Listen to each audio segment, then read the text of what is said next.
पाकिस्तान विरोधातील संभाव्य कारवाईच्या पार्श्वभूमीवर येत्या 7 मे रोजी देशभरात मॉक ड्रिल केलं जाणार आहे। नागरी सुरक्षेसाठी गृह मंत्रालयानं सर्व राज्यांना याबाबतचे आदेश दिले।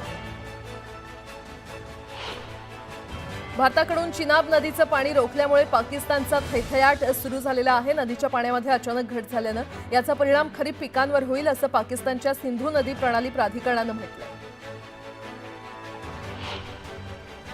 राहुल गांधींनी पंतप्रधान नरेंद्र मोदींची भेट घेतली। सीबीआय संचालकांच्या नियुक्तीबाबत निर्णय घेण्यासाठी ही बैठक आयोजित करण्यात आली होती।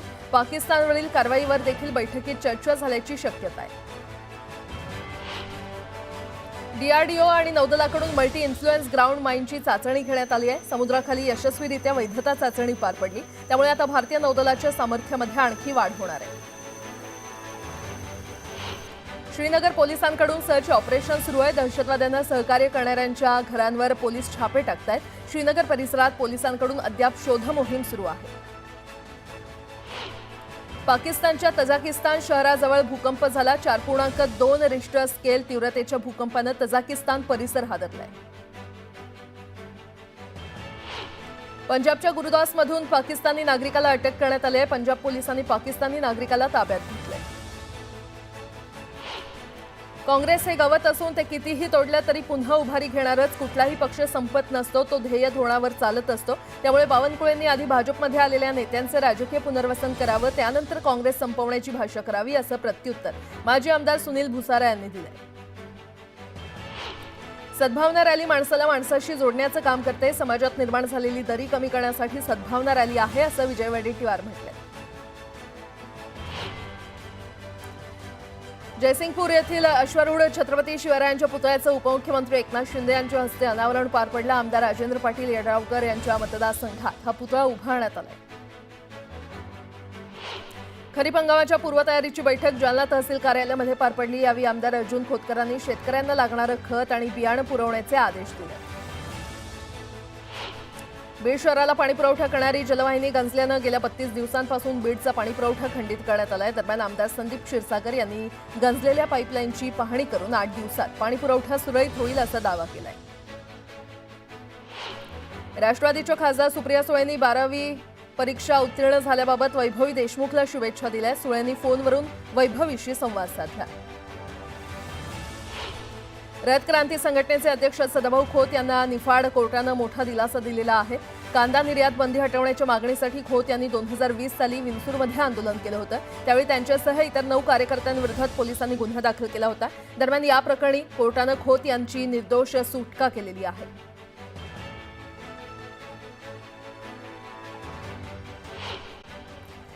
भारत पाकिस्तानमध्ये वाढत असलेल्या तणावाचा परिणाम आता हवाई मार्गांवर देखील स्पष्टपणे दिसून येतोय आणि आता पाकिस्तानला आणखी मोठा झटका लागलाय।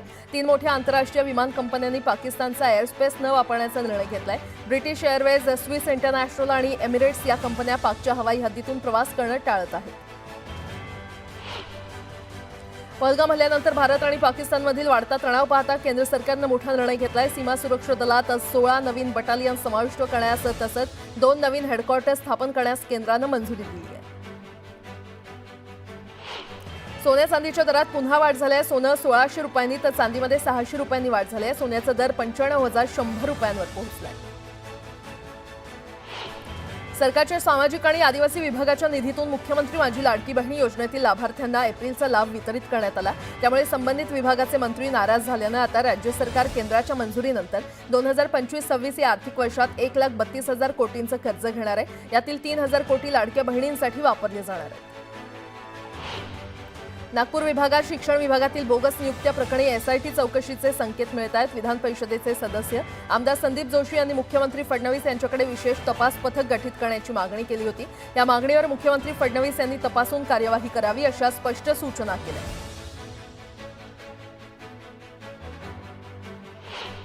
विदर्भात 64% सिंचन प्रकल्प अर्धवट असल्याची कबुली राज्याच्या मुख्य सचिवांनी दिली आहे। राज्याच्या मुख्य सचिव सुजाता सौनिक यांनी उच्च न्यायालयामध्ये शपथपत्राद्वारे ही माहिती दिली आहे। बदलापुरातील लैंगिक अत्याचार प्रकरणातील आरोपी अक्षय शिंदे याच्या पोलीस चकमकी प्रकरणी मुंबई उच्च न्यायालयाच्या आदेशात सर्वोच्च न्यायालयानं बदल केलाय। राज्याच्या पोलीस महासंचालक रश्मी शुक्ला यांच्या एसआयटी स्थापन करण्याचे आदेश न्यायालयानं दिलेले आहेत।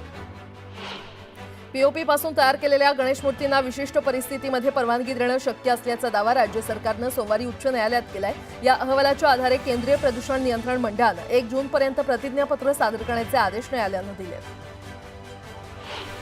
राज्यातील बाजार समितीमध्ये गव्हाची 14,000 क्विंटलची आवक झाली। यात सर्वाधिक आवक ही मुंबई बाजारात लोकल गव्हाची झाली। यात गव्हाला कमीत कमी 1900 रुपयांपासून 3,600 रुपयांपर्यंत दर मिळाला। कांद्याची आवक दिवसेंदिवस वाढत असून राज्यातील बाजार समितीमध्ये 2,23,000 क्विंटल कांद्याची आवक झाली। नाशिक जिल्ह्यामध्ये सर्वाधिक 1.5 लाख क्विंटल उन्हाळ कांद्याची आवक झाली।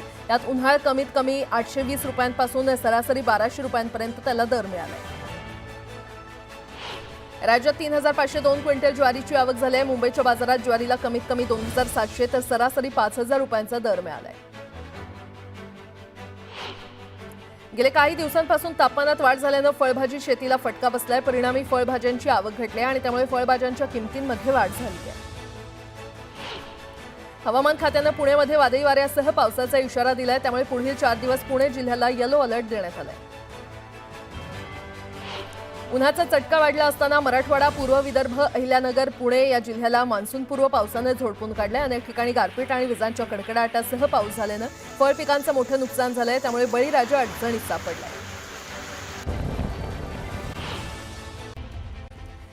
बीड जिल्ह्याला अवकाळी आणि गारपिटीनं झोडपलंय। ग्रामीण भागातील रस्त्यांवर गारांचा सडा पडल्याचं दिसून आलं। गारपिटीमुळे कांदा, आंब्यासह फळबागांचं मोठं नुकसान झालंय।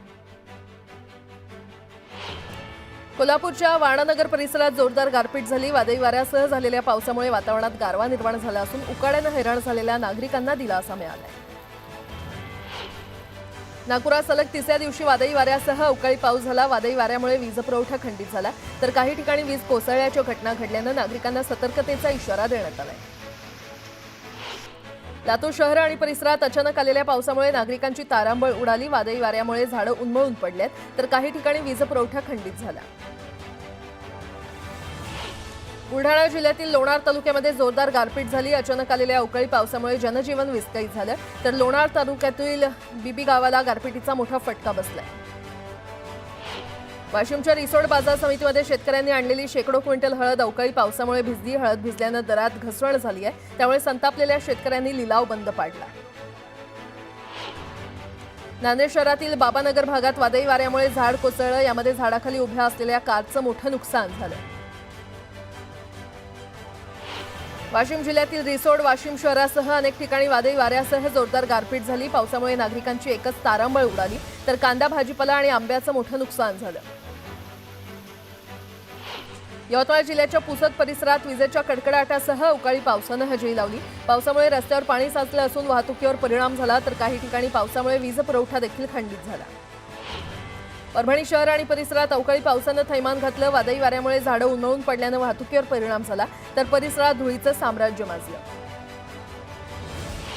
जळगाव जिल्ह्याच्या चाळीसगाव तालुक्यातील पिलखोड गावात मुसळधार पावसासह गारपीट झाली। मे महिन्यातील प्रचंड उकाड्यात पावसाच्या सरी कोसळल्यानं चाळीसगावकरांना काहीसा दिलासा मिळाला। मात्र या पावसामुळे भाजीपाला आणि फळबागांचं नुकसान झाल्यानं शेतकरी हवालदिल झालाय।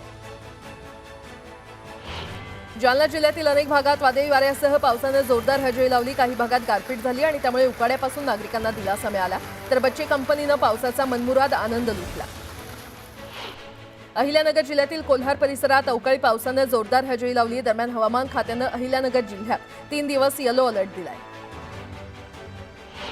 छत्रपती संभाजीनगर जिल्ह्यामध्ये अचानक वादळी वाऱ्यासह गारपीट झाली। कन्नड, गंगापूर तालुक्यांमध्ये मोठ्या प्रमाणात गारांचा पाऊस झाला आणि वैजापूर तालुक्यात देखील मोठ्या प्रमाणात गारपीट झाली। त्यामुळे शेतकऱ्यांचं मोठं नुकसान झालंय। कांदा, मका, ज्वारी आणि बाजरी या पिकांना फटका बसलाय। मालेगावच्या ग्रामीण भागात अवकाळी पावसानं हजेरी लावली तर काही भागाला गारपिटीचा तडाखा बसला। या पावसामुळे कांदा पिकांचं नुकसान झालं असून शेतकरी संकटात सापडलाय। मुंबईला पाणीपुरवठा करणाऱ्या धरणातील पाणीसाठा कमी झाला असला तरी मुंबईकरांच्या पाणीपुरवठ्यात कपात केली जाणार नसल्याचं पालिकेनं स्पष्ट केलंय। त्यामुळे मुंबईकरांना दिलासा मिळालाय।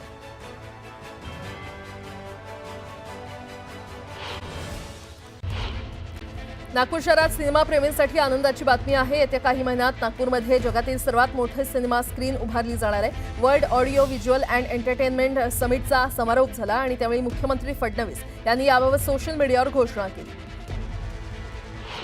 12वीच्या परीक्षेचा निकाल सोमवारी जाहीर झाला. या 100% निकाल लागलेल्या महाविद्यालयांची संख्या 1929 असून यंदाच्या निकालात 100% गुण कोणत्याच विद्यार्थ्याला मिळवता आलेले नाहीत.